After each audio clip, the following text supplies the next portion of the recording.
En mi 20º aniversario, vi a mi esposo, Ricardo, envenenar mi copa. Mi propio marido. Quería mi herencia, mi parte de la casa, mis ahorros, todo. Pero no soy tonta. Con un movimiento rápido, cambié la copa. 30 minutos después, mi cuñada Isabel se desplomó. ¿Creían que soy una víctima? Se equivocaron. Nadie toca a mi dinero sin pagar las consecuencias. Esto fue solo el principio de su arrepentimiento. Antes de continuar, suscríbete al canal y cuéntanos desde dónde estás escuchando en los comentarios. Mi nombre es Sofía. Tengo 42 años. 20 de ellos, casada con Ricardo. 20 años de lo que yo creí era amor, pero se había transformado en una rutina. En un eco silencioso. En una soledad cada vez más profunda. A veces. Me sentía invisible. Pero esa noche. Me sentí. Peligrosamente visible. Era nuestro 20º aniversario de bodas. Un restaurante elegante. Velas. Música suave. Todo parecía perfecto. Un simulacro de felicidad. La familia estaba allí. Mi suegra, Dolores. Mi suegro, Manuel. Y mi cuñada, Isabel. Siempre tan crítica. Con esa mirada que te juzgaba antes de que abrieras la boca. Ricardo, mi esposo, levantó su copa. Me sonrió. Una sonrisa forzada. Lo conocía. O creía conocerlo. Mejor que a mí misma. Pero lo que vi después. Lo que hizo. Destruyó esa creencia. Para siempre. Mientras hablaba con mi suegro, noté el movimiento. Sutil. Demasiado rápido. Ricardo. Había sacado algo de su bolsillo. Algo pequeño. Un frasco diminuto. Lo abrió. Vertió unas gotas. En mi copa de vino. Mi copa. De Chardonnay. Mi corazón. Se detuvo. El tiempo. Se congeló. ¿Qué era eso? ¿Qué estaba haciendo Ricardo? ¿Mi Ricardo? El pánico. Me invadió. Como una ola helada. No podía gritar.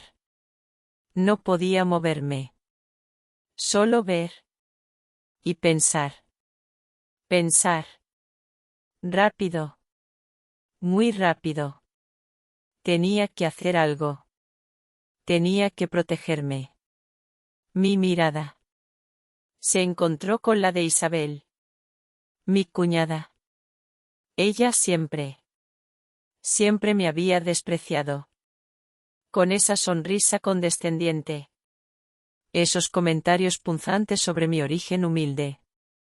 Sobre mi falta de ambición. Ahora. Estaba sentada a mi izquierda. Su copa. También de Chardonnay. Idéntica a la mía. En un instante. Una decisión. Una decisión desesperada. Loca. Pero mi instinto. Me gritaba.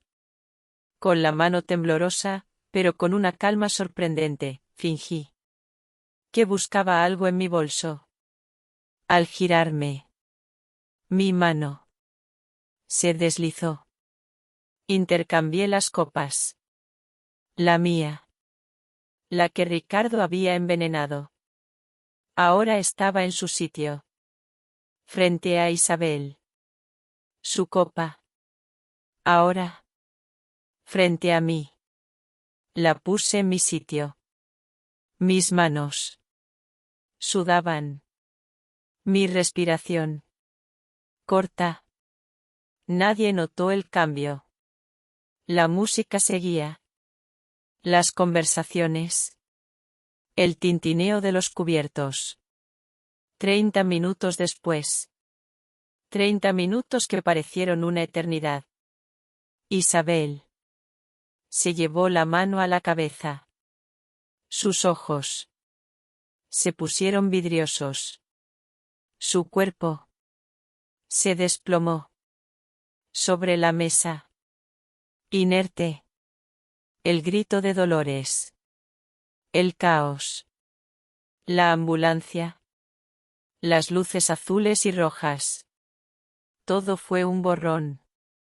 Pero mi mente estaba clara. Isabel estaba envenenada. Y el veneno iba dirigido a mí. A mí. Por Ricardo. Mi marido. El hombre que amaba. Pero para entender este momento, este horror, debo contarles cómo llegamos aquí. Todo comenzó hace 20 años. Cuando Ricardo y yo nos conocimos. Yo tenía 22. Él 25. Fue un flechazo. Un amor de película. Él era el príncipe azul. Yo. La chica de barrio. Ingenua. Enamorada. Creí que lo conocía. Mejor que a mí misma. Qué equivocada estaba. Su familia. Desde el principio. Nunca me aceptó. Dolores. Su madre. Una mujer de alta sociedad. Siempre me miró con desdén. Isabel. Su hermana. Me hacía sentir cada vez que podía. Que yo no era lo suficientemente buena. Que yo no encajaba en su círculo. Ricardo. Él decía que no importaba. Que nuestro amor era más fuerte. Yo le creí. Cegada por el amor. Ignoré las advertencias. Los pequeños desplantes. El silencio que se creaba a mi alrededor. Cuando yo hablaba. Los años pasaron. El amor se fue diluyendo. Como el azúcar en el café. Ricardo se volvió distante. Ausente. El trabajo, decía. Siempre el trabajo. Las cenas. Los fines de semana. Cada vez más solos. Y yo. Yo me sentía más y más aislada. En mi propia casa. En mi propio matrimonio. En mi propia vida. Hasta esa noche. La noche de nuestro 20º aniversario. La noche en que Ricardo, mi marido, intentó acabar conmigo. Voz tensa, llena de miedo, luego un respiro de alivio con Teresa, pero la incertidumbre persiste. El restaurante. Un caos. Pilar y Dolores llevaban a Isabel, inconsciente, a la ambulancia. Los paramédicos. Las sirenas. La gente. Mirando. Susurrando. Yo me quedé allí. Sentada. Sola. Con la copa vacía frente a mí. La copa que Ricardo había drogado. La copa que Isabel había bebido. El miedo me paralizó. El sudor frío me recorría la espalda. Mi cabeza daba vueltas. ¿Qué había hecho? Salvé mi vida. Sí. ¿Pero a qué precio? Isabel. ¿Estaría bien? La culpa, como una losa, pesaba sobre mí. Pero más fuerte que la culpa. Era el terror. Terror a Ricardo. Al hombre que había compartido mi cama. Mi vida. Durante 20 años. ¿Era capaz de esto? ¿De verdad? Dolores me lanzó una mirada. Antes de subir a la ambulancia. Una mirada. Que no olvidaría. Una mezcla de reproche. De odio. De sospecha. Ella sabía. O al menos sospechaba. Me dejaron sola. En el restaurante. Los dueños me miraban con pena. Con curiosidad. Me levanté. Las piernas me temblaban. Salí. A la calle. El aire frío de Madrid no alivió mi pánico. Tenía que irme. Pero, ¿a dónde? Mi teléfono sonó. Un número desconocido. Dudo. ¿Contesto? La curiosidad. El miedo. Me ganó. Atendí. Sofía. La voz. Baja. Urgente. Soy Manuel. Tu suegro. Me quedé helada. Manuel. ¿Mi suegro? Él. Que siempre había sido un hombre silencioso. Discreto. Un observador. Manuel, ¿qué ha pasado? ¿Isabel? No hay tiempo, Sofía. Escúchame. Y haz exactamente lo que te digo. No vayas a casa. No por ahora. Ricardo. Ricardo está muy peligroso. Sal de Madrid. Ahora mismo. Ve a un lugar donde nadie te encuentre. Te llamaré. No confíes en nadie. Solo en ti misma. Y en mí. Por ahora. Confía en mí. Las palabras de Manuel resonaron en mi cabeza. Ricardo. Peligroso. No ir a casa. Miedo. Un miedo que me asfixiaba.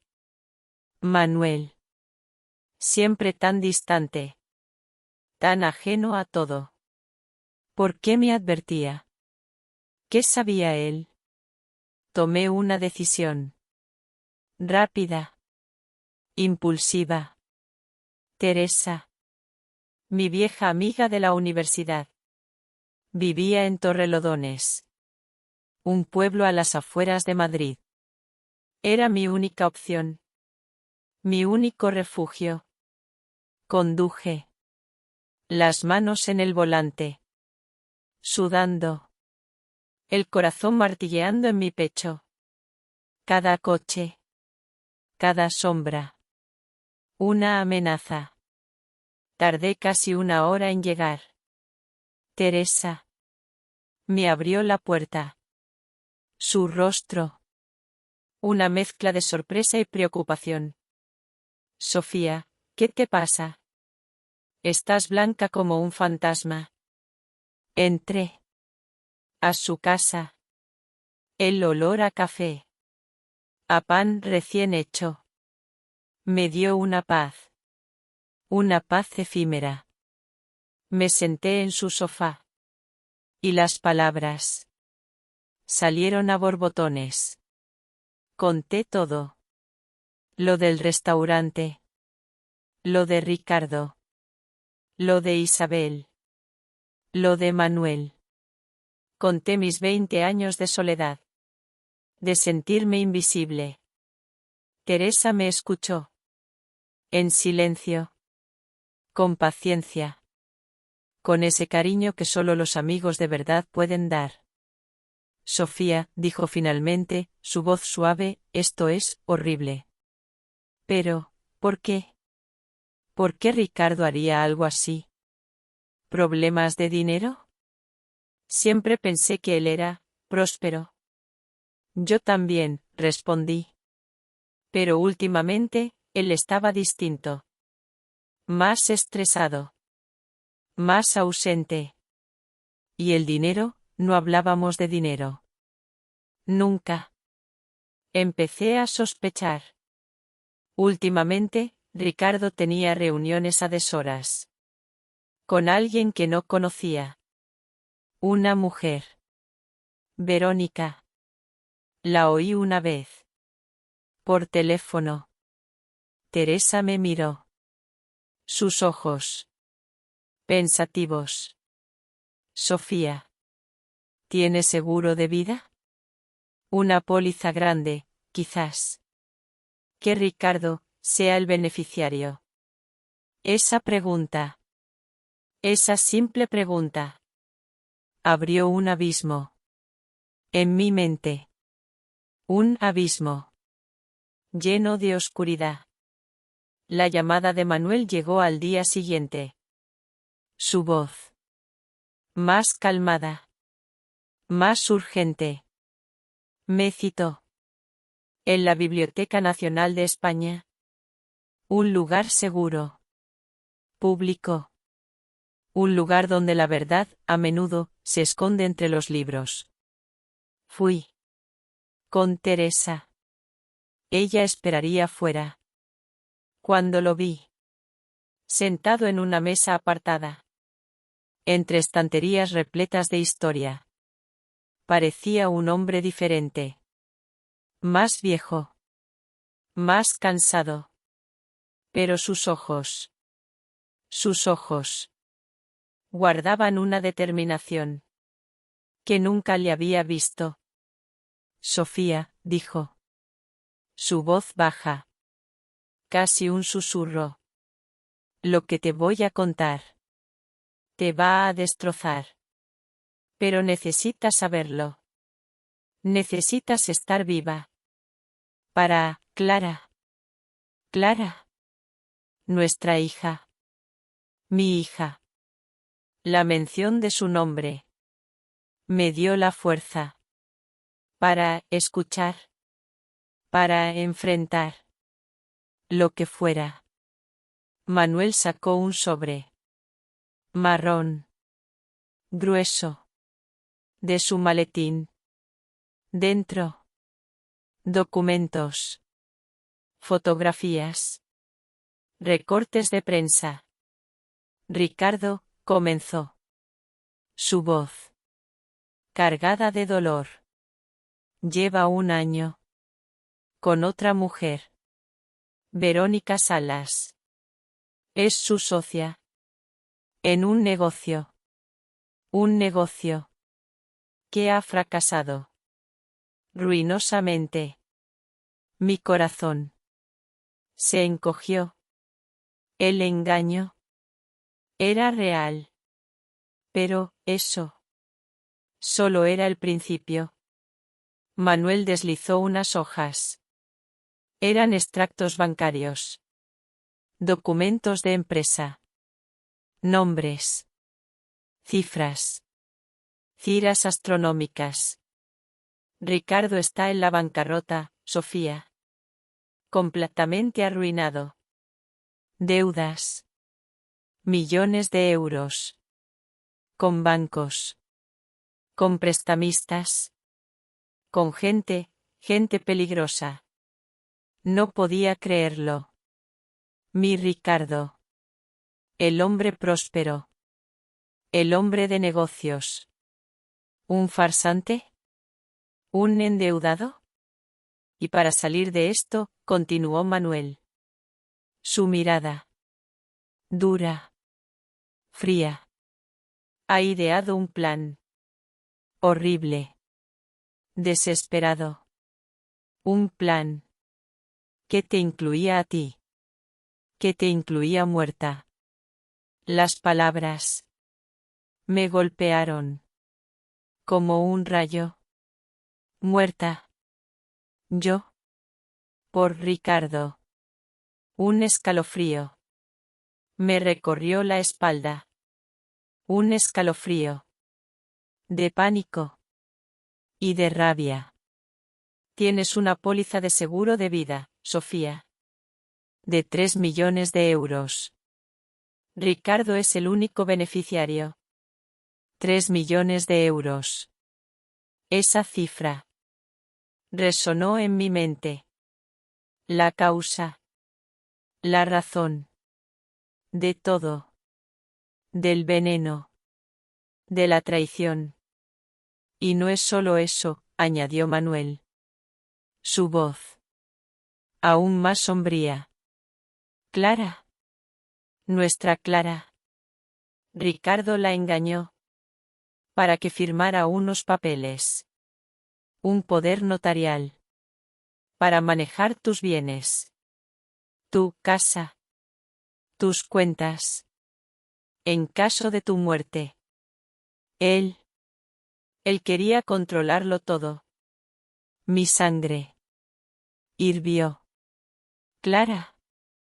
Mi hija. ¿Cómo podía? ¿Cómo Ricardo podía usar a su propia hija? No te preocupes, Sofía, dijo Manuel. Notando mi angustia. Tengo pruebas. Irrefutables. Sacó una memoria USB. Pequeña. Discreta. El aire se volvió denso. La verdad. Era un puñetazo. En el estómago. Me sentía mareada. Pero la rabia. La rabia. Me mantuvo en pie. No. No permitiría que esto pasara. No a mí. No a Clara. Manuel. Mi suegro. Me había salvado. Su dolor. Por su propio hijo. Era visible. Pero su amor. Por su nieta. Por Clara. Era más fuerte. Takuyube tingi, cauchuin vsphn vivamumuan nai canterren en phctp. Nu cuyube la Sofía trontinum nai, cuyube es el amgei tipteo? Ailivin luncamin bendividio nai, toyerretemum bitsui nhk cuyube. NGBLPHN tipteo sem Sofía SYMT STHT nai NHTH naone. Con las pruebas de Manuel en la mano, no dudé. Ni un instante. Le conté todo a Teresa. Ella, con su lógica fría y su lealtad inquebrantable, me acompañó a la policía. En Madrid. Estábamos en la comisaría. La espera. Agónica. Cuando mi teléfono vibró. Era un número desconocido. Contesté. Con el corazón en la garganta. Mamá. Era Clara. Su voz. Pequeña. Asustada. Clara, mi amor, ¿dónde estás? ¿Estás bien? Estoy en el hospital. Acabo de despertar. La tía Isabel, ella está bien. Pero la policía me hizo preguntas, mamá. Muchas preguntas. Me preguntaron por la cena. Por ti. Y por papá. Me sentí helada. Isabel. Ya había hablado. Todo. Estaba saliendo a la luz. Clara, ¿qué les dijiste? Les dije que vi a papá poner algo en tu copa. Y que luego tú cambiaste las copas con la tía Isabel. Los policías dijeron que papá quería hacerte daño, mamá. Que es un hombre malo. Su voz. Quebrada por el llanto. Mi hija. Lo había visto todo. Lo había entendido todo. En la comisaría. Me recibió el capitán Javier. Un hombre. De mediana edad. Con ojos penetrantes. Pero una mirada. Comprensiva. Le entregué la memoria USB de Manuel. Le conté mi historia. Cada detalle. Desde el principio. hasta el envenenamiento de Isabel. Y las revelaciones de Manuel. Él escuchó. Con atención. Sin interrumpir. Después de revisar el vídeo. El capitán Javier asintió. Con seriedad. Señora Sofía, dijo. Su voz. Firme. El vídeo. Confirma su versión. Ricardo está en serios problemas. Estamos emitiendo una orden de búsqueda y captura. Sentí un alivio. Un pequeño rayo de esperanza. La justicia. Estaba cerca. Pero la vida. Es impredecible. En ese momento. El teléfono del capitán Javier sonó. Él contestó. Su rostro. Se puso grave. Muy grave. Colgó. Me miró. Con una expresión de urgencia. Y preocupación. Noticias del hospital, señora Sofía. Ricardo. Ricardo ha sacado a Clara del hospital. Por la fuerza. No se sabe a dónde la ha llevado. El mundo. Volvió a desmoronarse. Mi hija. Mi pequeña Clara. En manos de ese monstruo. Mi corazón. Se encogió de nuevo. Esta vez. Con un dolor. Mucho más agudo. Más profundo. No. Grité. Tiene que encontrarla. Por favor, capitán. El capitán Javier se puso de pie. Estamos movilizando a todas las unidades, Sofía. No se preocupe. La encontraremos. Mi teléfono. Sonó de nuevo. Un número desconocido. Esta vez. Lo reconocí. El número de Ricardo. Dudo. Pero mi instinto maternal. Me hizo contestar. Sofía, su voz. Fría. Calculadora. Sé que estás con la policía. No importa. Tu hija está conmigo. Sana y salva. Por ahora. Mi sangre. Se heló. Ricardo, ¿qué quieres? Mi voz. Temblaba. Pero intenté mantener la calma. Por Clara. Quiero que vengas. Sola. A nuestra casa del lago. En Toledo. Trae los papeles. Para la transferencia de todos tus bienes. Firmados. Si no o si la policía se acerca. Tu querida Clara, digamos que hará un viaje. Muy largo. Y muy, muy peligroso. El miedo. Me ahogó. Pero también. La determinación. No. No permitiría que Ricardo le hiciera daño a mi hija. Voy, respondí. Con firmeza. Pero quiero escuchar a Clara. Ahora. Un murmullo. Un sollozo. Lejano. Mamá. La voz de mi hija. Apenas un hilo. Estoy bien, mi amor, dije. Intentando sonar fuerte. Valiente. Voy para allá. No te preocupes. Colgué. Miré al capitán Javier. Voy a ir. Sola.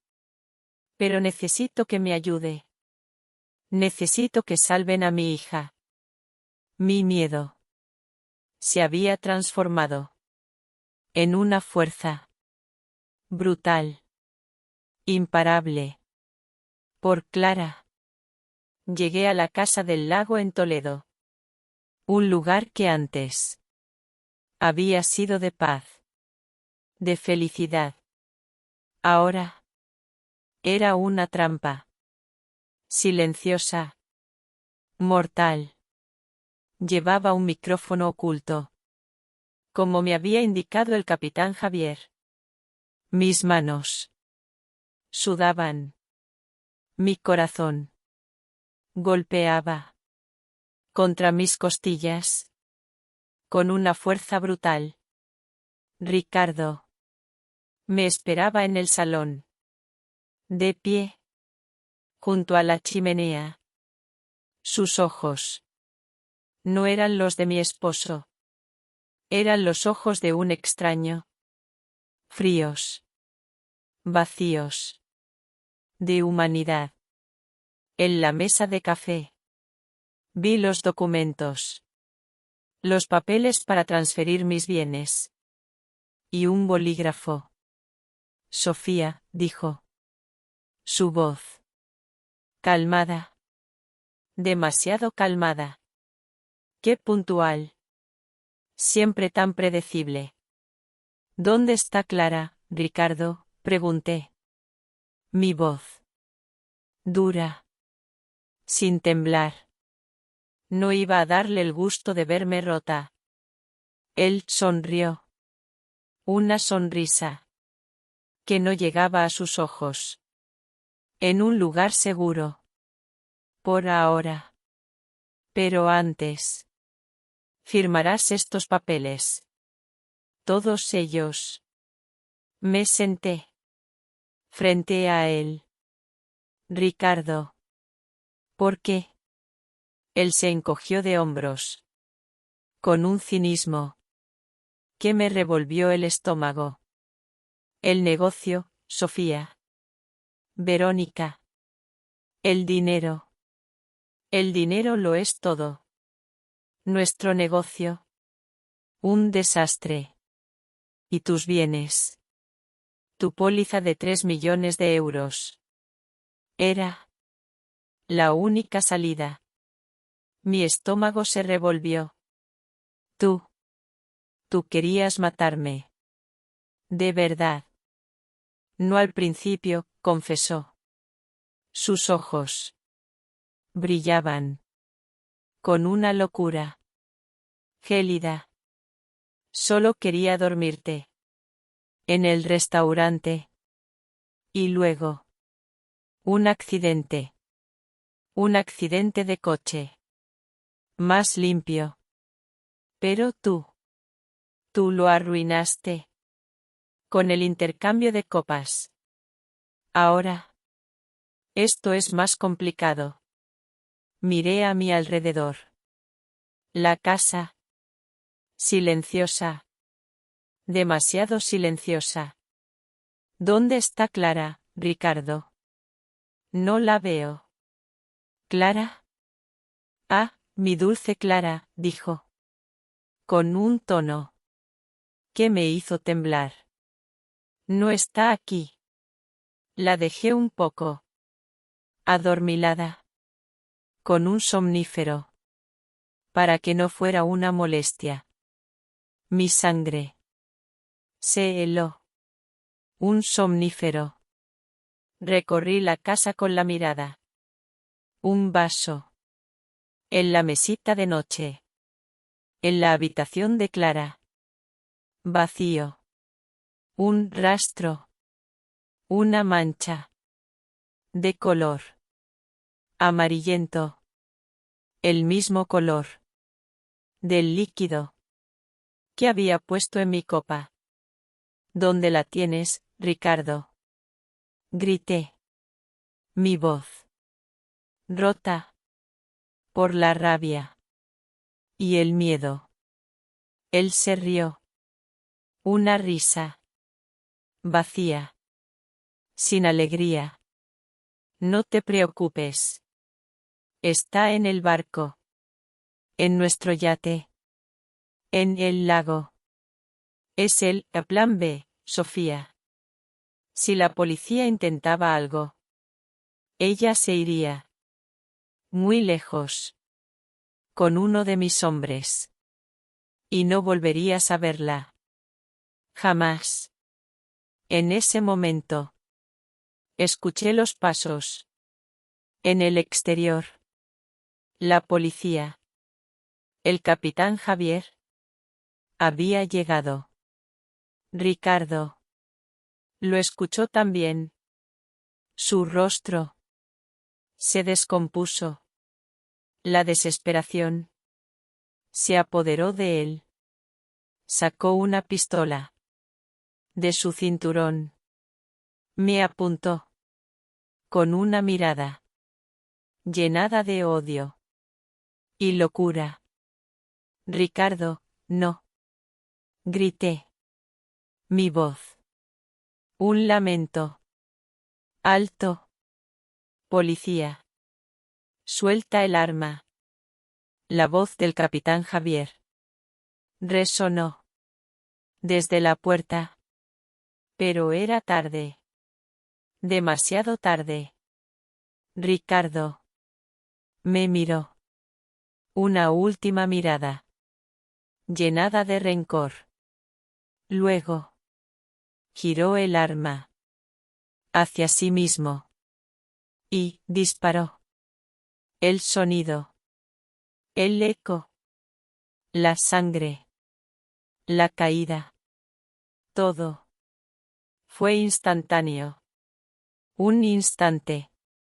¿Qué duraría? Para siempre. Él. Ricardo. El hombre que había sido mi vida. Estaba. Muerto. Justo. Delante de mis ojos. El shock. Me paralizó. El horror. Me ahogó. Pero en medio de ese vacío. Una palabra. Gritó. En mi mente. Clara. Clara.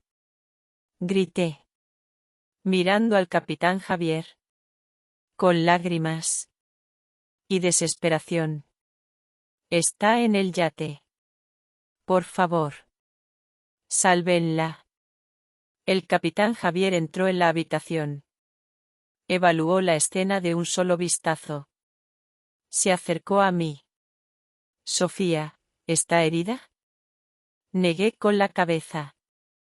No. Pero, Clara. La envió en un yate. Lejos de aquí. Tenemos que encontrarla ya. Javier asintió con firmeza. Escuchamos toda la conversación. Ya se activó una operación. La Guardia Costera y helicópteros están buscando la embarcación. La encontraremos. No se preocupe. No lo entiende. Él dio la orden de ejecutar el plan B. No sé qué significa, pero sonaba amenazante. Pueden llevarla a cualquier parte. Tenemos que actuar rápido. Y lo estamos haciendo. Pero necesitamos más datos. ¿Qué sabe sobre el yate? ¿Nombre? ¿Descripción? Intenté concentrarme. Recordar todo lo que sabía sobre el yate de Ricardo. Se llama Estrella del Mar. Es blanco. De unos 25 metros de eslora. Lo tenía en el Club Náutico Viento, en la costa este. Perfecto, asintió Javier. Ya tenemos algo. Transmitiremos esta información a la Guardia Costera. Ahora tiene que salir de aquí. Los peritos necesitan revisar la escena. Me acompañó hasta la calle, donde ya se habían congregado varias patrullas, ambulancias e incluso una furgoneta de prensa. Los periodistas intentaban acercarse, pero el cordón policial los mantenía a raya. Subí al coche de Javier y nos alejamos de la casa. Me sentía vacía, asustada. Ricardo estaba muerto. Clara, desaparecida. Mi vida se desmoronaba ante mis ojos. Y no sabía cómo volver a juntar los pedazos. ¿Y ahora qué?, pregunté mirando por la ventanilla. Los árboles pasaban velozmente. Vamos a la jefatura. Tiene que dar su declaración oficial. Luego esperaremos noticias de la Guardia Costera. Encontrarán el yate, Sofía. Encontrarán a su hija. Asentí. Incapaz de decir una palabra. Quería creerle. Quería creer que pronto volvería a ver a Clara. Pero el miedo por ella. Apretada a mi pecho. Con garras de hielo. ¿Y si el plan B ya estaba en marcha? ¿Y si se la llevaron a un lugar del que nunca podremos traerla de vuelta? En la comisaría respondí mecánicamente a las preguntas del inspector. Firmé documentos. Acepté el café que me ofrecieron. Todo era niebla. No podía pensar en otra cosa que en Clara. ¿Dónde está? ¿Qué le están haciendo? ¿Sabe que su padre está muerto? Horas después, Javier entró al despacho donde rendía mi declaración. Su rostro lo decía todo. Había noticias. ¿La encontraron?, pregunté, poniéndome de pie de golpe. Encontraron el yate, dijo. La Guardia Costera lo localizó a 20 kilómetros de la costa. Pero no había nadie a bordo. ¿Cómo que nadie? Clara debía estar allí. Esos hombres. Pablo. El yate estaba vacío. No había rastro de su hija. Ni de nadie más. Solo una nota. ¿Qué nota? Javier sacó de su bolsillo una bolsa plástica. Con una hoja de papel doblada dentro. Nuestros peritos ya la revisaron. Las huellas dactilares pertenecen a un tal Pablo Díaz. Con antecedentes por secuestro y extorsión. Era uno de los guardaespaldas de su esposo. Desplegó la nota para que pudiera leerla a través del plástico. Plan B activado. Carga trasladada. Esperando nuevas instrucciones en punto C. ¿Carga?, repetí, sintiendo que la náusea me subía por la garganta. ¿Están llamando a mi hija carga? Es jerga habitual en este tipo de operaciones. Carga significa el objetivo del secuestro. Punto C.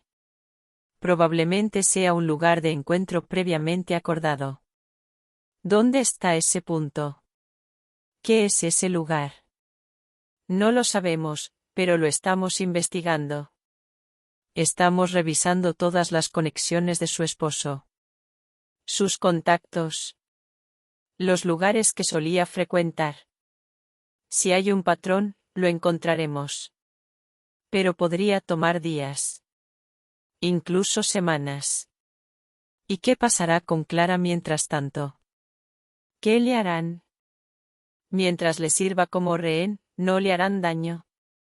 Esperan instrucciones de su esposo. Instrucciones que nunca llegarán. Porque está muerto. Eso nos da una ventaja. Tiempo. O todo lo contrario, dije con voz amarga. Cuando se den cuenta de que Ricardo no responderá, pueden entrar en pánico. Hacer algo impulsivo. Podrían deshacerse de ella. Javier me miró con seriedad y compasión. Entiendo su miedo. Pero estos hombres son profesionales. No actúan por impulso. Van a esperar. Y tenemos una carta que ellos desconocen. ¿Cuál? El teléfono de su esposo. Podemos usarlo para contactar a los secuestradores. Hacernos pasar por él. Organizar una entrega de dinero. Y cuando se presenten, los atrapamos. Me quedé pensativa. Sonaba arriesgado. Pero era mejor que no hacer nada. ¿Y cree que funcionará? ¿Qué no sospecharán? Seremos cuidadosos. Solo mensajes. Nada de llamadas. Si han visto las noticias sobre su muerte, podemos decir que fue una táctica para despistar a la policía. Podría funcionar. ¿Y si no funciona? ¿Si sospechan algo? Entonces pondremos en marcha el plan B. Seguiremos buscándolos por otros medios. Revisaremos todos los escondites conocidos. Todos los contactos. Tarde o temprano los encontraremos. Tarde o temprano, repetí en voz baja. ¿Y qué pasará con Clara mientras tanto? Javier no respondió. No tenía una respuesta. Ambos sabíamos que el tiempo jugaba en contra. Cuanto más tiempo pasara Clara en manos de esos hombres, menos probabilidades habría de encontrarla sana y salva. Quiero participar en la operación, dije con firmeza. Quiero saber cada paso. Cada decisión. Todo. Eso va contra el protocolo. Usted es una civil. Y es mi hija. Y si quiere que colabore. Si quiere que les ayude en todo lo que pueda. Entonces debe mantenerme informada. No es negociable. Javier me miró durante unos segundos. Luego asintió. De acuerdo. Pero debe prometer que no se va a involucrar directamente. Nada de actuar por su cuenta. Nada de contactar a los secuestradores sin que lo sepamos. ¿Está claro? Sí, lo prometo. En ese momento, alguien llamó a la puerta.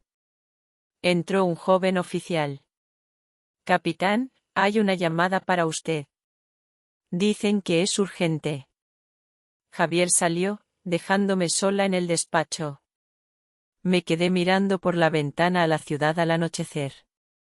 Las luces que se encendían. La gente que volvía a casa después del trabajo. Una vida normal. Un atardecer cualquiera. Para todos. Menos para mí. Para mí, este día se había convertido en una pesadilla sin salida. Javier regresó unos minutos después. Su expresión lo decía todo. No eran buenas noticias. ¿Qué ha pasado?, pregunté, sintiendo como el miedo me apretaba el pecho. Recibimos información de algunos de nuestros informantes. Al parecer, su esposo tenía una deuda importante con ciertas personas. Personas con las que es mejor no tener ningún trato. Y puede que esas personas estén involucradas en el secuestro de Clara. ¿Qué clase de personas? Una organización criminal. Dedicada al cobro de deudas y juegos de apuestas ilegales. Según nuestros datos, su marido les debía alrededor de 5 millones de euros. Dinero que no tenía. Y se llevaron a Clara como garantía hasta que él saldara la deuda. Es posible. O puede ser parte de otro plan. Todavía estamos averiguando los detalles. Me dejé caer en una silla. Sintiendo cómo me abandonaban las fuerzas. ¿5 millones? Yo no tengo esa cantidad. Ni cerca. No se trata de pagar un rescate, respondió Javier con rapidez. Nosotros no negociamos con criminales. Vamos a encontrar a su hija. Y la traeremos de vuelta sin acuerdos. Pero yo escuché la duda en su voz. Ni él mismo creía del todo en lo que decía. Si Clara estaba realmente en manos de una red criminal organizada, cada minuto que pasaba reducía las posibilidades de encontrarla sana y salva. ¿Qué puedo hacer?, pregunté, con lágrimas que amenazaban con brotar. Dígame. ¿Qué puedo hacer para recuperar a mi hija? Javier se sentó frente a mí. Su rostro se volvió serio. Enfocado. Ayúdenos a encontrar el punto C. Piense si su esposo tenía algún lugar especial. Un sitio que fuera importante para él. Tal vez algo relacionado con la letra C. Cerré los ojos. Buscando concentrarme. Un lugar con C. Cala Benirras. Donde solíamos pasear. Cerro del Parque. Ese rincón que Ricardo arregló en el jardín trasero. ¿Calderón? ¿A dónde solía llevarme con frecuencia? Y entonces lo recordé. Cuenca. Solíamos ir allí de vacaciones. Teníamos una casita de verano. A Ricardo le encantaba ese lugar. Decía que allí su alma descansaba. ¿Hace cuánto no van? Hace un par de años. Ricardo decía que la casa necesitaba reformas, que no valía la pena invertir en una zona tan remota. Pensé que tal vez la había vendido, pero no estoy segura. ¿Recuerda la dirección? Sí. Aldea Sierra de Cuenca, calle Pino número 7. Está a 1 hora de la ciudad más o menos. Javier tomó el teléfono. Y comenzó a dar órdenes. Lo escuché organizar la operación. Pedir un equipo de intervención. Solicitar información sobre la casa y sus alrededores. Y recé. Recé para que mi corazonada fuera correcta. Para que Clara estuviera allí. Para que estuviera bien. Cuando terminó la llamada, se volvió hacia mí. Salimos de inmediato. El equipo de intervención estará allí en 1 hora. Rodearán la propiedad. Harán reconocimiento. ¿Y si Clara está dentro? La sacaremos. Usted se quedará aquí bajo protección. Yo la mantendré informada. No, dije con firmeza. Voy con ustedes. Eso no es posible. Es una operación policial. No una visita familiar. Podría ser peligroso. No les pido participar en el asalto. Solo quiero estar cerca.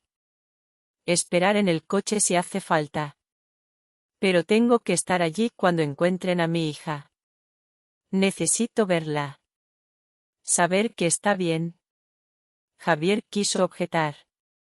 Pero al ver mi determinación, cedió. De acuerdo.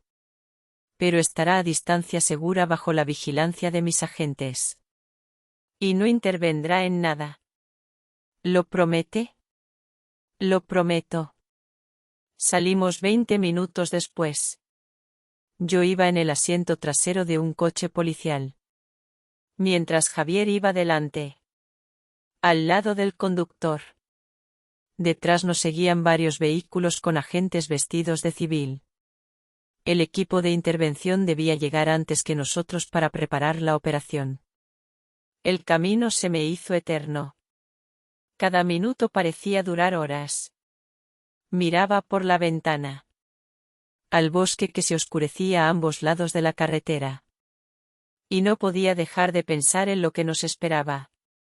¿Encontraríamos a Clara? ¿O sería otra decepción más? ¿Otro callejón sin salida? Javier estuvo todo el trayecto en contacto con el centro de operaciones.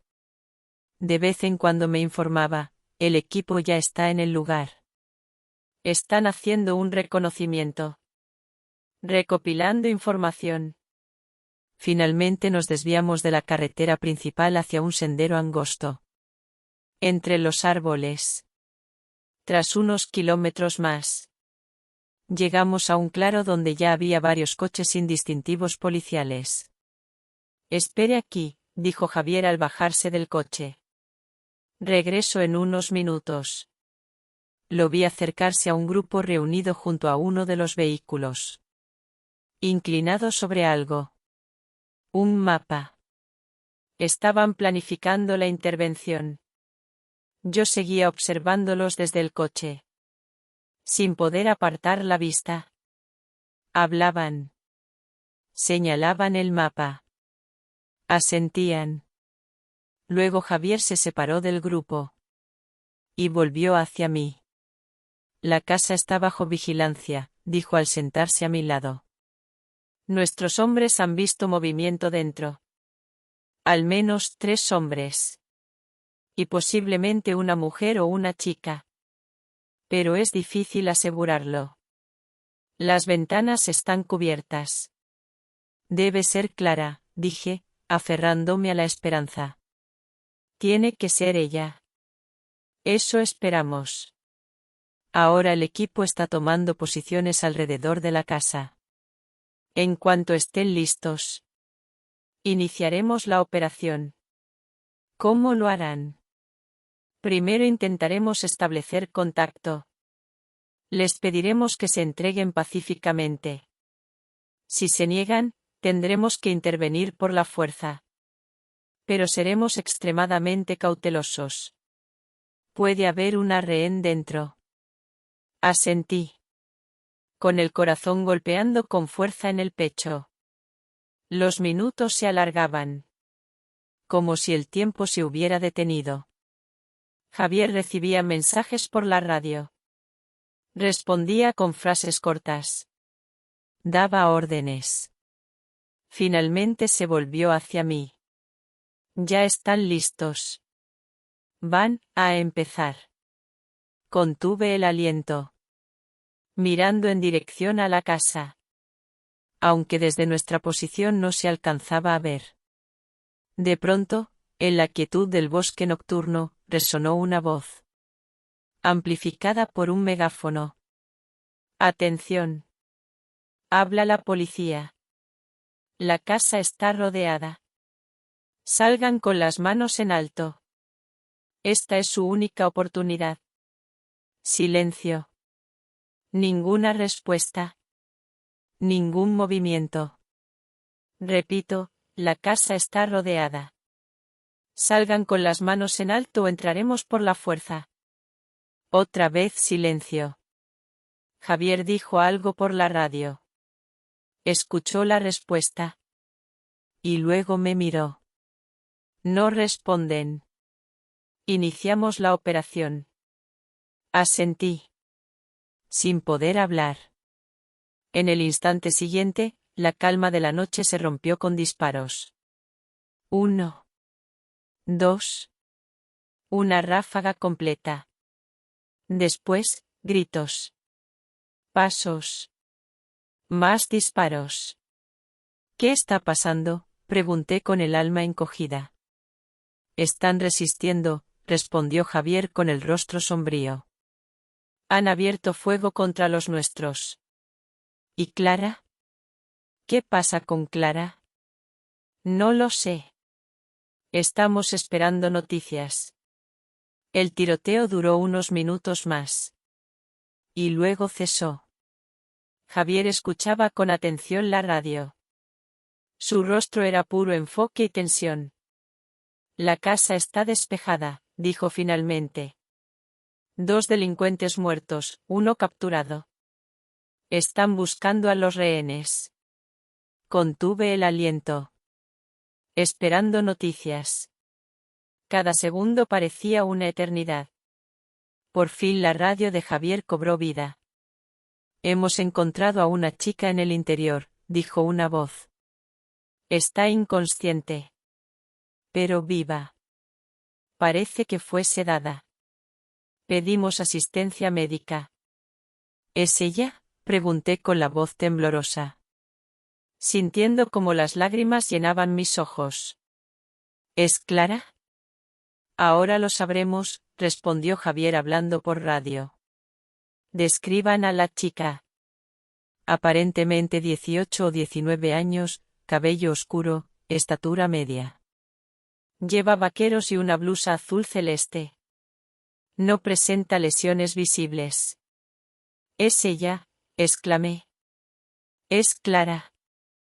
Está bien. Parece que sí, asintió Javier. La ambulancia ya está en camino. La llevarán al hospital para examinarla. Quiero verla.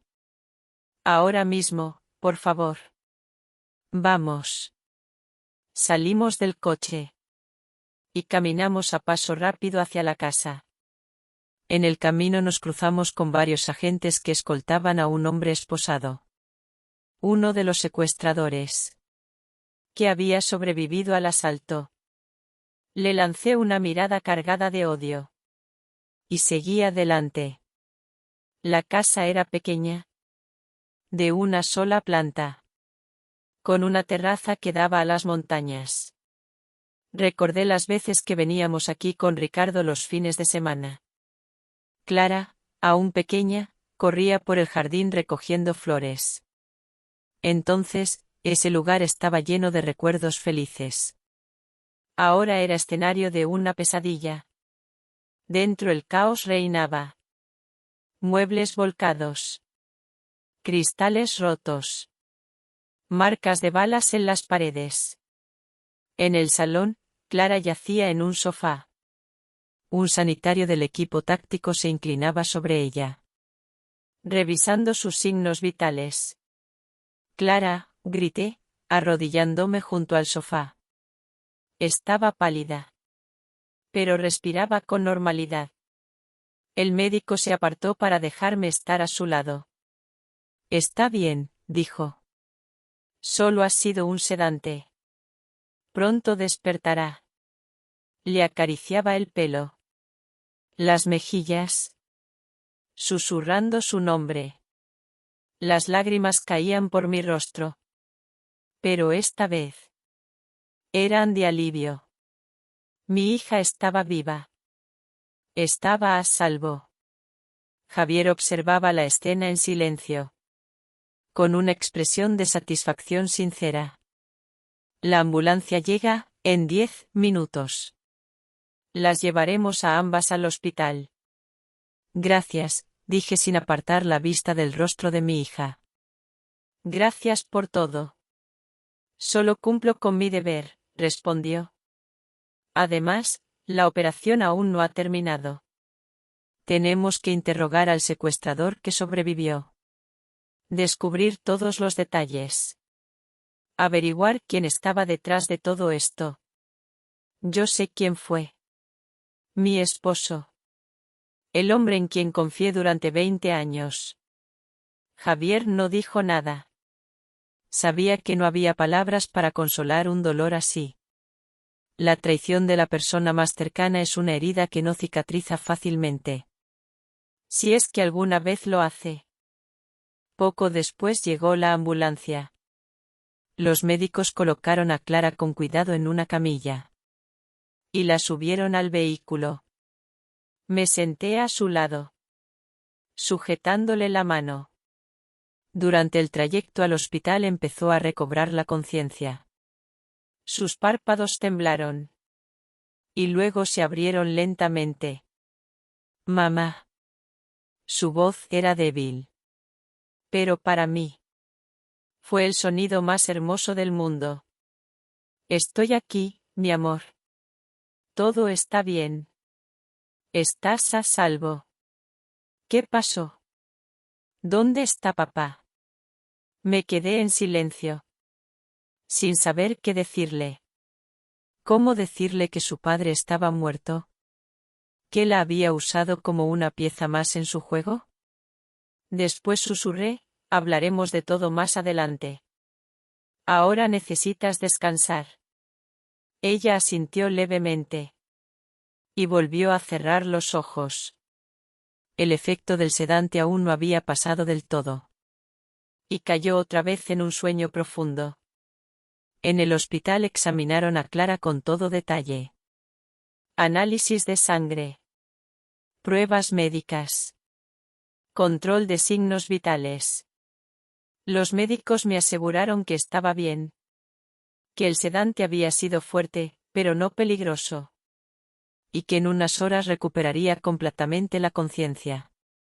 Me senté a su lado, tomándole la mano, observando cómo dormía.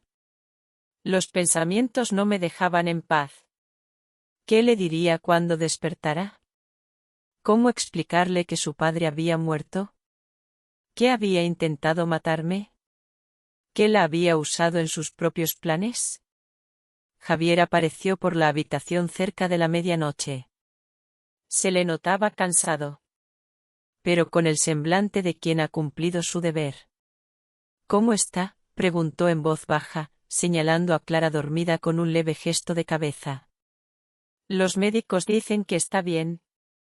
Mañana le darán el alta. Buenas noticias. Yo también tengo novedades. Interrogamos al secuestrador.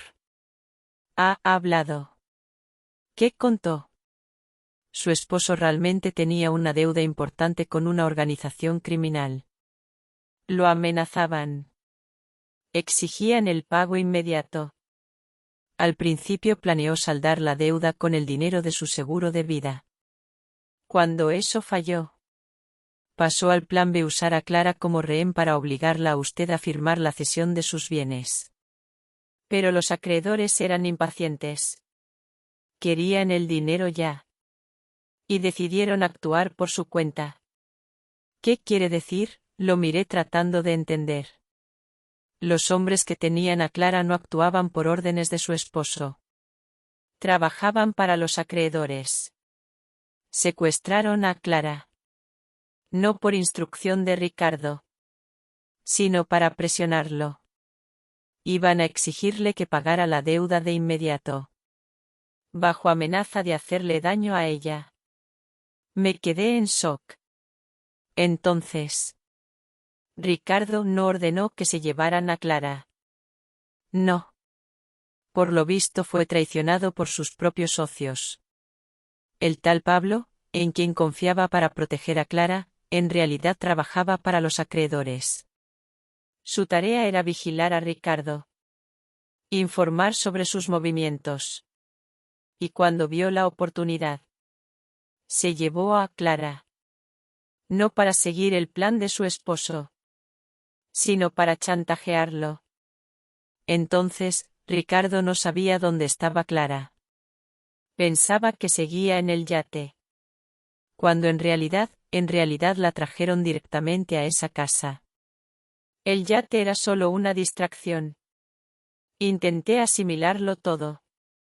Al final, Ricardo había sido víctima de sus propios enredos. La gente con la que se había involucrado lo engañó. Usaron a su hija en su contra. ¡Qué ironía tan cruel! ¿Y qué pasará con los secuestradores? ¿Con esa organización criminal? Estamos trabajando en ello. Tenemos testimonios. Tenemos pruebas. Llegaremos hasta ellos. Es solo cuestión de tiempo. Mientras tanto, usted y Clara tendrán protección. Por precaución. Asentí. Agradecida por su preocupación. Gracias por todo. Javier esbozó una leve sonrisa. Solo cumplo con mi deber. Descanse. Ambas lo necesitan después de lo que han vivido.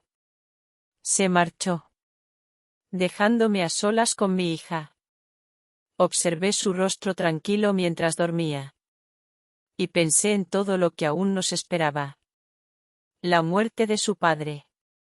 La traición. El derrumbe de todo en lo que ella creía.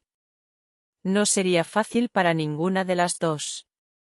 Por la mañana, Clara despertó. Estaba confundida. Miraba a su alrededor sin entender. Mamá, ¿qué pasa? ¿Por qué estoy en un hospital? Le tomé la mano con fuerza, preparándome para lo que venía. Cariño, ha pasado mucho. Te secuestraron. Pero ya estás bien. Estás a salvo. ¿Secuestrada? ¿Por quién? ¿Por qué? ¿Dónde está papá? ¿Sabe lo que me pasó? Respiré hondo. Había llegado el momento que más temía. Clara, amor, tu padre ya no está. Ha muerto. Ella me miraba con los ojos muy abiertos. Sin entender. ¿Qué? No. No puede ser verdad. Lo vi ayer. Me dijo que volvíamos a casa. Me dio una pastilla para el dolor de cabeza y me dormí. Y cuando desperté, estaba en la casa de Cuenca. Lo sé, cariño. Tu padre estaba en una situación muy complicada. Tenía una deuda enorme con gente peligrosa. Y hizo muchas cosas malas. ¿Qué cosas? ¿De qué estás hablando? No sabía cuánto contarle en ese momento. Si estaba lista para escuchar toda la verdad. Que su padre intentó matarme. Que la usó engañándola para que firmara un poder legal. Que estaba desesperado. Ricardo no veía salida. Y cuando la policía vino a arrestarlo, se quitó la vida. Clara negó con la cabeza mientras las lágrimas empezaban a correr por sus mejillas. No. No lo creo. Papá no haría eso. No me dejaría. No nos dejaría. La abracé fuerte, sintiendo como su cuerpo temblaba con cada sollozo. Lo siento tanto, mi amor. Lo siento muchísimo. Lloró largo rato, incapaz de aceptar lo que había pasado. Yo la sostenía entre mis brazos, como cuando era pequeña, acariciándole el cabello, susurrando palabras de consuelo que se sentían vacías, inútiles, ante un dolor tan profundo. Finalmente, se separó un poco, secándose las lágrimas. ¿Y ahora qué? ¿Qué vamos a hacer? Vamos a vivir, le dije en voz baja. Día a día. Juntas saldremos adelante, Clara. Te lo prometo. Ella asintió levemente. Sin poder responder. En sus ojos vi 1000 preguntas. 1000 palabras no dichas. Pero ese no era el momento para explicaciones. Era el momento de silencio. De aceptación. De empezar a asumir la pérdida. Clara fue dada de alta por la tarde. No podíamos regresar a nuestra casa. La policía seguía investigando allí. Y los recuerdos eran demasiado pesados. Teresa nos ofreció quedarnos con ella. Y aceptamos. Los primeros días fueron los más duros. Clara pasaba de lágrimas a un mutismo absoluto. Mirando al vacío. Apenas comía. Dormía poco. Yo me mantenía a su lado, dándole todo mi apoyo. Pero sabía que había cosas que debía procesar por sí sola. Al tercer día comenzó a hacer preguntas. ¿Por qué papá debía dinero? ¿A quién? ¿Por qué no pidió ayuda? ¿Qué pasó realmente esa noche en el restaurante? ¿Por qué envenenaron a la tía Isabel? Le respondí con sinceridad, pero sin entrar en detalles innecesarios. Le conté que el negocio de su padre estaba en crisis. Que se endeudó. Que se involucró con gente peligrosa. Le dije que Isabel bebió por error algo que no era para ella. Pero no le dije que ese algo era para mí. Que su padre había planeado matarme. Ella no estaba lista para saberlo. Tal vez nunca lo estaría. Al quinto día. Javier llamó. Me informó que el funeral de Ricardo sería al día siguiente. Los familiares, incluido Manuel, se encargaban de la organización. Isabel seguía en el hospital. Pero se recuperaba. Había testificado contra su hermano, confirmando que conocía sus planes hacia mí. ¿Vendrá al funeral?, preguntó Javier. No lo sé, respondí con sinceridad. No estoy segura de poder hacerlo. Ni de que sea lo correcto después de todo lo que pasó. Lo entiendo. ¿Y Clara quiere ir? Necesita despedirse de su padre. Fuera quien fuera. Nosotros nos encargaremos de la seguridad por si acaso. Gracias. A la mañana siguiente. Clara y yo estábamos de pie frente al espejo en el recibidor de la casa de Teresa. Las dos vestidas de negro. Con los rostros pálidos. Y los ojos hinchados por el llanto. Al mirarla, vi cómo había cambiado en solo unos días. La joven despreocupada que era. Se había transformado en una mujer que ya conocía la traición y la pérdida. ¿Estás segura de que quieres ir?, le pregunté. Ella asintió. Sí. Tengo que hacerlo. A pesar de todo. Era mi padre. Y lo quería. Lo sé, cariño. Yo también lo quise alguna vez. Fuimos al cementerio donde se celebraría la ceremonia. El coche de Javier nos esperó en la entrada. Y un agente de paisano nos acompañó hasta el lugar del entierro. Había pocas personas. Algunos colegas de Ricardo.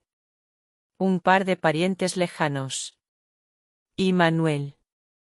De pie en soledad junto a la tumba recién cubierta. Cuando nos acercamos, levantó la vista. Su rostro estaba demacrado. Sus ojos apagados. Asintió con la cabeza. Pero no dijo nada. ¿Qué podía decirse en una situación así? La ceremonia fue breve y sobria. Sin discursos largos. Ni recuerdos emotivos. Solo una despedida. De alguien que se fue demasiado pronto. De forma demasiado trágica. Dejando demasiadas preguntas sin respuesta. Y mucho dolor. Después del entierro, Manuel se acercó a mí. ¿Puedo hablar contigo a solas, Sofía?, preguntó en voz baja.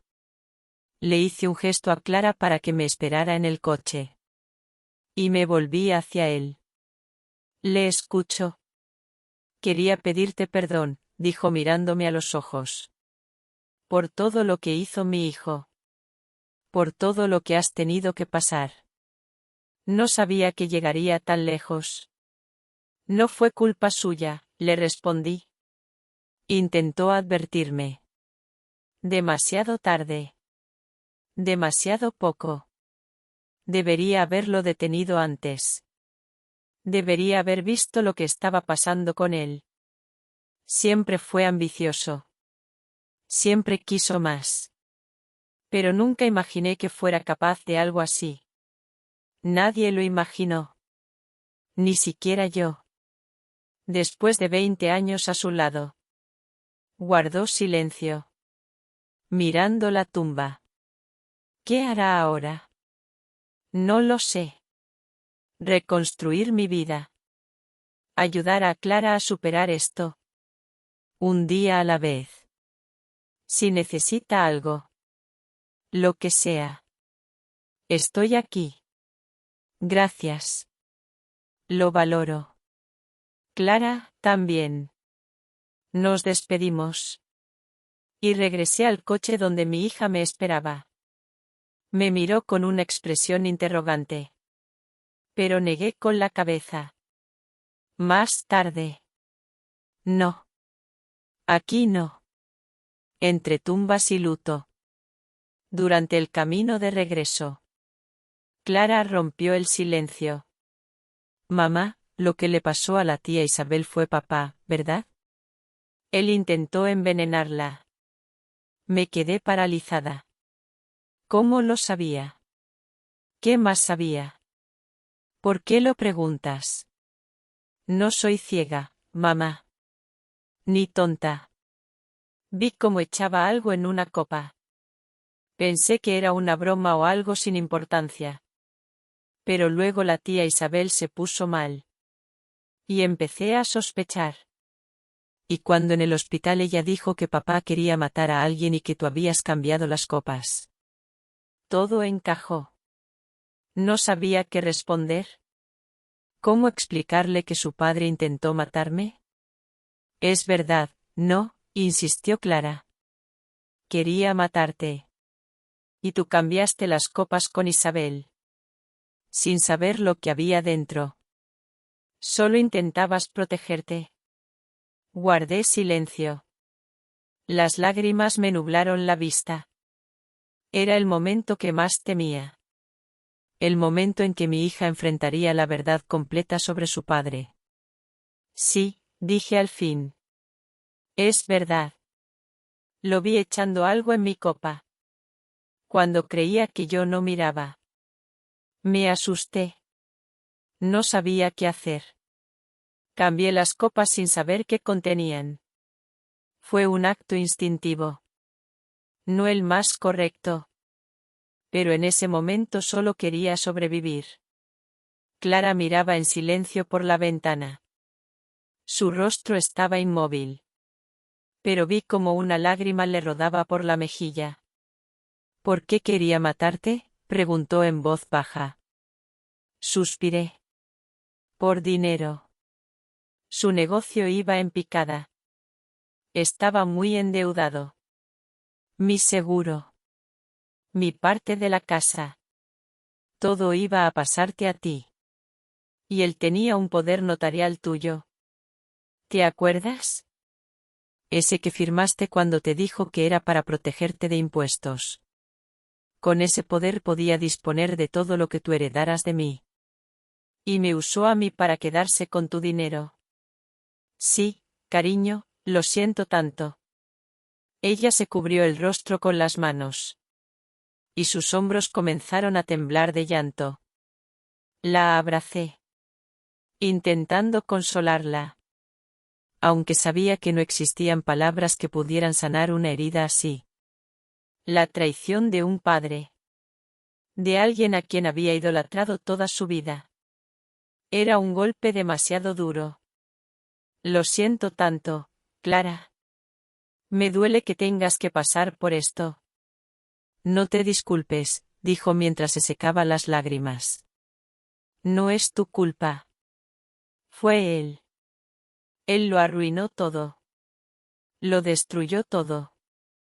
Volvimos a casa de Teresa. Agotadas. Vacías por dentro.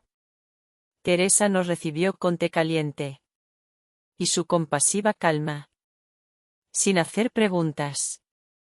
Clara se fue directo a su habitación. Dijo que quería estar sola. No insistí. Sabía que necesitaba tiempo para procesarlo todo. ¿Cómo está?, preguntó Teresa cuando nos quedamos solas. Destrozada. Descubrió la verdad sobre su padre. Que quiso matarme. Que la utilizó en sus planes.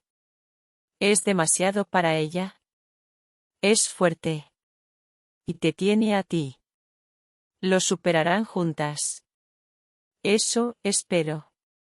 Pero, ¿cómo se vive con una verdad así? ¿Cómo puedo ayudarla? Día a día, dijo Teresa. Así es como todos sobrevivimos a las tragedias. Un día a la vez. A la mañana siguiente. Clara salió a desayunar. Tenía los ojos hinchados. Pero el rostro decidido. Quiero revocar el poder notarial, dijo. Ese que firmé para papá. No quiero que nadie tenga control sobre mi dinero o mis bienes más que yo. Por supuesto, asentí. Podemos hacerlo hoy mismo si quieres. Y otra cosa. Quiero saberlo todo. Toda la verdad. Sin que me ocultes nada. Tengo derecho a saber. La miré. Tan joven. Y tan firme. Tenía razón. Tenía derecho a saber. De acuerdo. Pero no será fácil. Lo sé, pero necesito entender lo que pasó. Necesito saber cómo papá, cómo pudo llegar a eso. Ese mismo día fuimos al abogado que nos recomendó Javier. El poder notarial fue anulado rápidamente. Luego el abogado nos explicó qué pasaría con los bienes de Ricardo tras su muerte. Por ley, sus bienes se dividen entre ustedes, dijo, mirándonos a ambas. Como esposa e hija son sus herederas legales. Pero hay un detalle. El negocio de su esposo está en una situación crítica. Las deudas superan con creces los activos. Si aceptan la herencia, heredarán también las deudas. ¿Qué nos recomienda?, pregunté. Renunciar a la herencia. Ambas. Así estarán protegidas de los acreedores. Ustedes ya tienen bienes propios que no están vinculados al negocio de su esposo. La casa donde vivían está a nombre de los dos, pero su parte está resguardada. Las cuentas bancarias a su nombre también están seguras. No perderán eso. Clara y yo cruzamos una mirada. Y asentimos. Ninguna quería tener nada que ver con lo que quedaba de la vida de Ricardo. Demasiado dolor. Demasiadas mentiras. Renunciamos, dije. Prepare los documentos. De camino a casa. Clara preguntó, ¿y qué pasará con la abuela Dolores y el abuelo Manuel? ¿Y con la tía Isabel? No lo sé, respondí con sinceridad. Probablemente tu abuela Dolores se quede con Isabel. Siempre fueron muy unidas. Manuel, él se ofreció a ayudar, pero no estoy segura de que sigamos en contacto cercano. Demasiados recuerdos. Demasiado dolor. Pero el abuelo te ayudó. Te advirtió del peligro. Sí, es verdad. Y le estoy agradecida. Tal vez con el tiempo. Cuando las heridas empiecen a sanar. Podamos vernos de vez en cuando. Si tú quieres. No sé lo que quiero, admitió Clara. Todo está tan confuso. Yo amaba a papá. Amaba a nuestra familia. Y ahora todo está destruido. Y no sé qué sentir. ¿En quién confiar? Confía en ti misma, le dije, apretando su mano. En tu corazón. En tu intuición. Ellos no te fallarán. Esa noche, cuando Clara se quedó dormida, agotada por las emociones del día, me senté en la cocina con Teresa hablando en voz baja. ¿Qué vas a hacer ahora?, me preguntó. No lo sé. Tal vez venda nuestra parte de la casa. Hay demasiados recuerdos. Demasiado dolor. Buscaré algo nuevo. Algo solo nuestro. Para Clara. Y para mí. ¿Y el trabajo? ¿Volverás a la universidad? Sí, claro. Necesito trabajar. Y me gusta enseñar. Me dará algo de estabilidad. Algo de normalidad en nuestra vida. Eres fuerte, Sofía. Siempre lo has sido. Vas a salir adelante. Debo hacerlo. Por Clara. Las semanas siguientes estuvieron llenas de trámites. Renunciamos a la herencia. Gestionamos los papeles de la casa. Organizamos nuestras finanzas. Volví a trabajar en la universidad.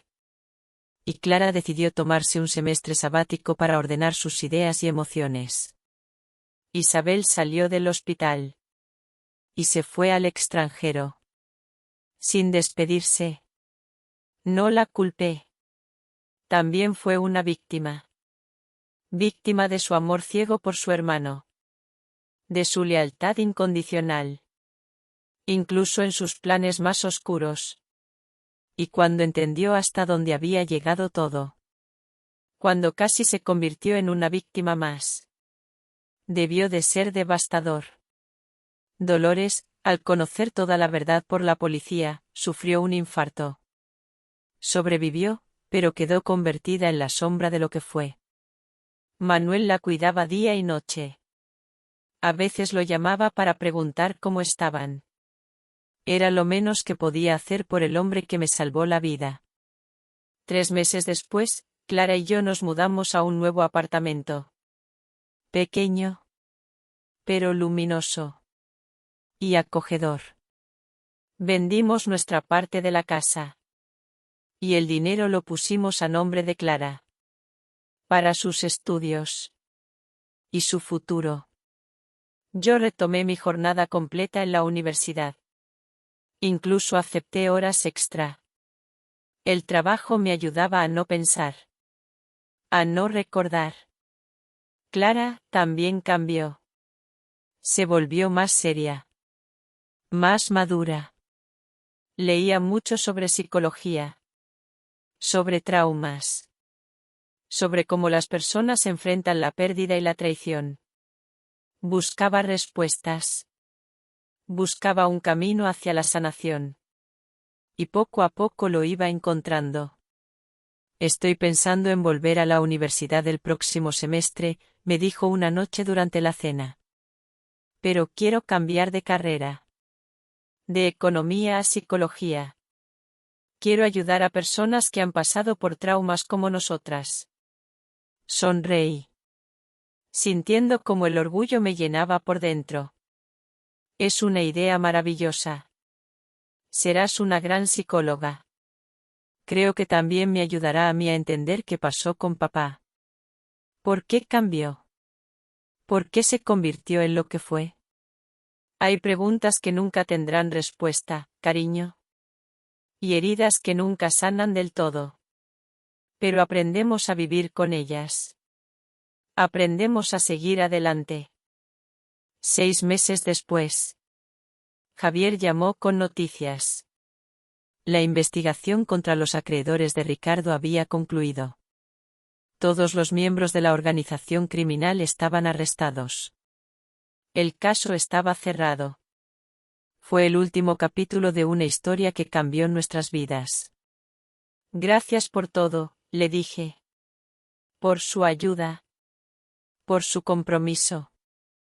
Solo hacía mi trabajo. ¿Cómo están ahora? ¿Usted y Clara? Nos arreglamos. Día a día. Me alegro oírlo. Cuídense, Sofía. Esa noche. Me quedé sentada mucho tiempo en el balcón de nuestro nuevo piso. Mirando las luces de la ciudad. Pensaba en mi vida. En el pasado. En el futuro. En los 20 años vividos con un hombre que al final traicionó todo en lo que yo creía. En mi hija. Que a pesar de todo el dolor, encontraba dentro de sí la fuerza para seguir adelante. En mí misma. En una fuerza que ni siquiera sabía que tenía. Pasaron otros 6 meses. La vida poco a poco volvía a la normalidad. Clara regresó a la universidad. Esta vez a la Facultad de Psicología. Yo seguía enseñando. Incluso me ascendieron. Hablábamos poco del pasado. Preferíamos mirar hacia adelante. Pero a veces en las noches especialmente silenciosas los recuerdos nos alcanzaban. Y nos sentábamos juntas. Tomadas de la mano. Encontrando consuelo en la compañía de la otra. El día del aniversario de la muerte de Ricardo fuimos a visitar su tumba. Llevamos flores. Nos quedamos en silencio. No lloramos. Las lágrimas se habían agotado hacía tiempo. Solo quedaba una tristeza tranquila. Y la aceptación de lo ocurrido. ¿Crees que nos quiso?, preguntó de pronto Clara. ¿De verdad, alguna vez? Me quedé pensativa. Era una pregunta que yo también me había hecho muchas veces. Creo que sí. A su manera. Al principio, sin duda. Luego algo cambió. Quizá el dinero. El poder. Tal vez simplemente se perdió persiguiendo el éxito. No lo sé. Pero quiero creer que había una parte de él que nos amó hasta el final. Clara asintió. Como si esa fuera la respuesta que necesitaba. Yo también quiero creerlo. Salimos del cementerio en silencio. El pasado quedaba atrás. Y frente a nosotras se abría el futuro. Incierto, sí. Pero nuestro. Lleno de posibilidades y esperanza. 6 meses después me encontré con Manuel por casualidad en el supermercado. Se veía más viejo. Encorvado. Pero sus ojos aún conservaban la misma sabiduría de siempre. Sofía, sonrió al verme. ¿Cómo estás? ¿Y Clara? Estamos bien, respondí. ¿Y usted? ¿Y doña Dolores? Ella falleció hace 3 meses. El corazón nunca se recuperó del todo de lo que pasó.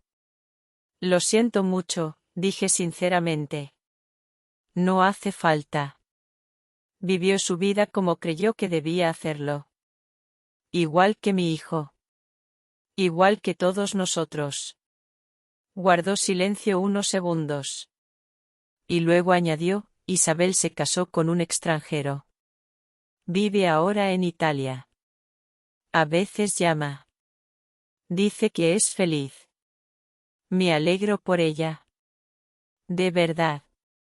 ¿Y tú eres feliz, Sofía? Me lo pensé. ¿Era feliz? Después de todo lo vivido, ¿era posible volver a sentir felicidad? Estoy en camino, respondí con honestidad. Día a día. Paso a paso. Estoy aprendiendo a ser feliz otra vez. Él asintió comprensivo. Eso es todo lo que podemos hacer. Aprender a vivir de nuevo después de las pérdidas. Después de las traiciones. Aprender a confiar. A amar. A empezar de nuevo. Nos despedimos. Y regresé a casa pensando en sus palabras. Empezar de nuevo. Tal vez esa era la esencia de la vida. Saber caer y levantarse. Saber perder y volver a encontrar. Saber perdonar. No necesariamente a los demás. Pero al menos a uno mismo. Clara llegó tarde de la universidad. Pero con una sonrisa brillante. Mamá, ¿te acuerdas de Alejandro, mi compañero de clase? Me invitó a salir. A una cita de verdad. Con restaurante y todo. Sonreí al ver el brillo en sus ojos. Qué bien, cariño. ¿Cuándo? El sábado. ¿Me ayudas a elegir qué ponerme? Claro que sí. Pasamos la noche revolviendo su armario. Riendo. Y charlando. Como una madre y una hija cualquiera. Como si nuestra vida nunca hubiera sido rota por la traición y la tragedia. Y en ese momento. Entendí que lo habíamos logrado. Habíamos sobrevivido a lo peor que la vida podía lanzarnos. Y salimos adelante. No sin cicatrices. No sin dolor. Pero más fuertes. Una tarde de sábado. Mientras Clara estaba en su cita. Me quedé en casa revisando viejas fotografías. No lo hacía por nostalgia. Sino por necesidad. Quería poner orden al pasado. Separar los recuerdos felices de los dolorosos. Conservar lo valioso. Y dejar ir lo que hacía daño. Entre las fotos encontré una tomada 20 años atrás. El día de nuestra boda con Ricardo. Éramos tan jóvenes. Tan enamorados. Tan llenos de esperanza por el futuro. Me quedé un largo rato mirándola. Tratando de ver en los ojos de aquel Ricardo joven alguna señal del hombre en que se convertiría 20 años después. Pero no vi nada más que amor y felicidad. Quizás eso era suficiente. Tal vez no debía buscar respuestas donde no las había. Tal vez solo debía aceptar que las personas cambian. Que el amor a veces muere. Que incluso los más cercanos pueden volverse extraños. Volví a guardar la fotografía en el álbum. Lo cerré. Y lo puse en la estantería más alta. El pasado quedaba atrás. Delante estaba el futuro. Incierto, sí. Pero nuestro. Lleno de posibilidades. Clara volvió tarde de su cita. Con un leve rubor en las mejillas. Y una sonrisa que no le había visto en mucho tiempo. ¿Cómo te fue?, le pregunté mientras le servía una taza de té. Bien. Muy bien. Él entiende, mamá. Sobre papá. Sobre todo lo que pasó. No juzga. No hace preguntas incómodas. Solo entiende. Me alegra, cariño. Te mereces a alguien que te entienda. Nos sentamos en la cocina. Bebiendo té. Y conversando en voz baja. Sobre sus estudios. Mi trabajo. Planes para el fin de semana con Alejandro. Una charla común. Entre personas comunes. Viviendo una vida común. Y eso era justo lo que ambas habíamos deseado durante tanto tiempo. Un año después de los hechos que cambiaron nuestra vida. Recibí una carta sin remitente. Con una letra desconocida en el sobre. Dentro había una hoja doblada. Y una llave pequeña. Antigua. Algo oxidada. Desplegué la carta. Y comencé a leer. Querida Sofía. Si estás leyendo esta carta es porque encontré el valor para enviarla.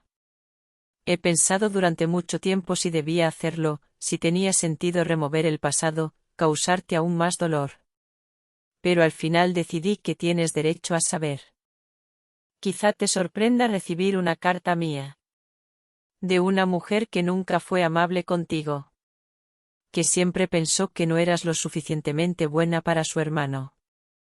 No voy a pedirte perdón. Lo que hice no tiene perdón. Pero quiero que sepas la verdad. Ricardo no planeó matarte. Al menos no al principio. La idea fue mía. Cuando supe de sus problemas. De sus deudas. De que su negocio estaba al borde del colapso. Le propuse una solución. Simple. Cruel. Efectiva. Le dije que sin ti su vida sería más fácil. Que tu seguro serviría para pagar sus deudas. Que la autorización que Clara te había firmado le permitiría controlar todos los activos. Al principio se negó. Estaba horrorizado con mi propuesta. Pero yo insistí. Día tras día. Semana tras semana. Debilité su resistencia. Le repetía que era la única salida. Que si no lo hacía perdería todo. Que tú nunca lo habías amado realmente. Que solo estabas con él por su dinero y su estatus. Mentí. Manipulé. Presioné hasta que al final cedió. Hasta que aceptó mi plan. Yo organicé todo. Encontré una sustancia que no deja rastros. Calculé la dosis. Elegí el día perfecto. El aniversario de vuestra boda. Una cena familiar. Todos juntos. Brindando con vino. Nadie sospecharía de un envenenamiento intencional. Pero algo falló. Viste cómo él vertía el líquido en tu copa. Cambiaste nuestras copas. Y fui yo quien bebió lo que estaba destinado a ti. Una ironía cruel, ¿no crees? Cuando desperté en el hospital y supe lo que había pasado. Que Ricardo estaba muerto. Que tú y Clara habían vivido un infierno por mi culpa. No pude con ello. No podía mirar a nadie a los ojos. Por eso me fui. Empecé una nueva vida.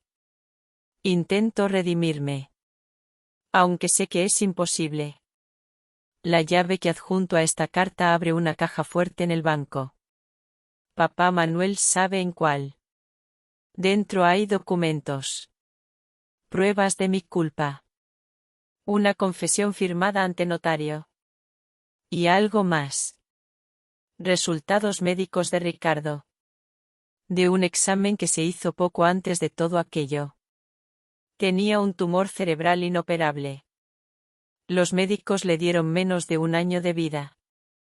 No se lo dijo a nadie. Ni a ti. Ni a Clara. Ni siquiera a mí. Lo descubrí por casualidad al revisar papeles suyos. No sé si eso cambia algo. Si justifica lo que hizo. Si atenúa mi culpa. Probablemente no. Pero mereces saberlo. Tienes derecho a conocer la verdad. Por dolorosa que sea. No te pido que me busques. Ni que respondas a esta carta. Solo quiero que sepas lo que realmente ocurrió. Y que lamento profundamente el papel que jugué en todo esto. Con respeto. Isabel. Volví a leer la carta varias veces sin poder creerlo. Un tumor cerebral. Ricardo se estaba muriendo. Y no se lo dijo a nadie. Prefirió convertirse en un mentiroso. Envenenador. Y conspirador. Antes que mostrar su debilidad. Eso lo explicaba todo. Su repentino distanciamiento. Su irritabilidad. Su desesperación por conseguir dinero. Sabía que iba a morir. Y quería asegurar el futuro de su hija. Dejarle una herencia. Pero cuando su negocio empezó a hundirse. Y las deudas crecieron. Solo vio una salida.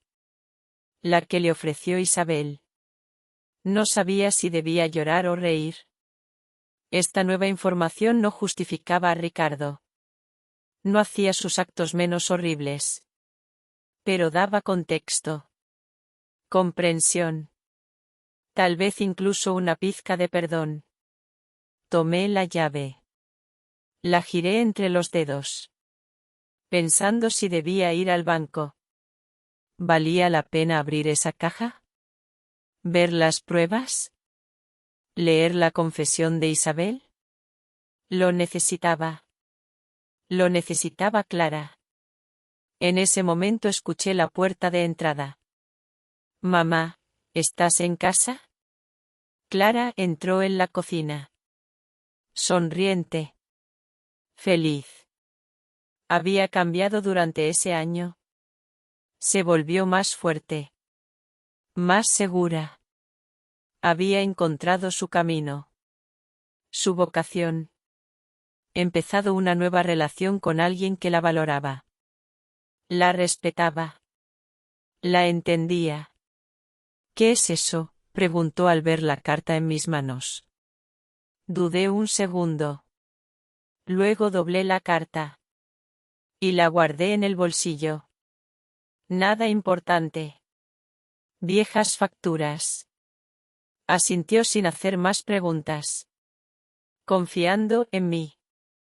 Y entonces supe que no quería romper esta nueva vida que tanto nos costó construir. No quería traer de vuelta el dolor que tanto habíamos luchado por dejar atrás. Quizá algún día. Cuando las heridas hayan sanado del todo. Cuando el pasado ya no duela tanto.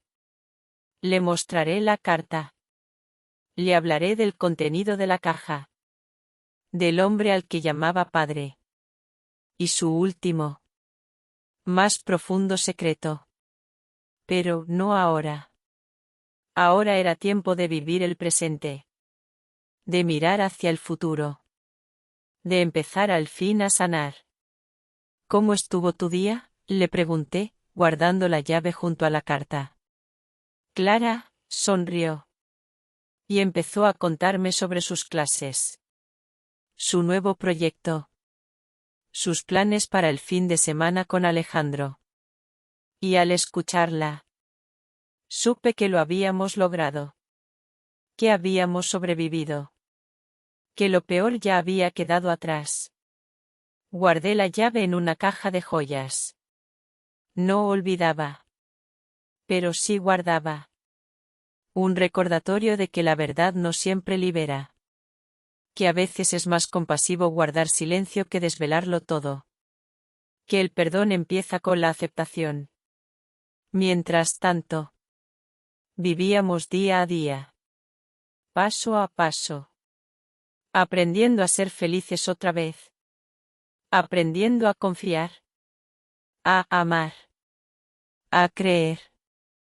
Aprendiendo a empezar de nuevo. Y quizás ese era el verdadero aprendizaje de toda esta historia. Que incluso después de la peor traición, después de la pérdida más dolorosa, la vida sigue. Y está en nuestras manos convertirla en lo que queramos. Llena. No del peso del pasado, sino de la esperanza del futuro. No del miedo a nuevas heridas, sino del valor de abrirse de nuevo al amor. Porque al final el amor, el verdadero, puro, sincero amor, siempre es más fuerte que la traición, siempre más fuerte que el dolor, siempre más fuerte que la muerte. Y con ese pensamiento, finalmente dejé ir el pasado, dejé ir el rencor, dejé ir el dolor, dejé ir al hombre que una vez amé más que a mi vida, y que traicionó todo en lo que yo creía. Lo dejé ir. Y lo perdoné. No por él. Por mí. Por mi hija. Por nuestro futuro. Y por primera vez en Match. ¿Qué piensan sobre la decisión de Sofía? ¿Hubieran hecho algo diferente en su lugar? Compartan sus reflexiones en la sección de comentarios, siempre los leo con atención, uno por uno. Si esta historia les ha hecho pensar o sentir algo, no olviden dejar un me gusta, compartirla con alguien a quien crean que también le conmoverá, y suscríbanse al canal, Corazones de Millonarios, para no perderse los próximos misterios. Nos vemos en la próxima historia y quién sabe, la próxima vez, quizás la protagonista sea una de ustedes, o ustedes mismos, viviendo una trama aún más sorprendente.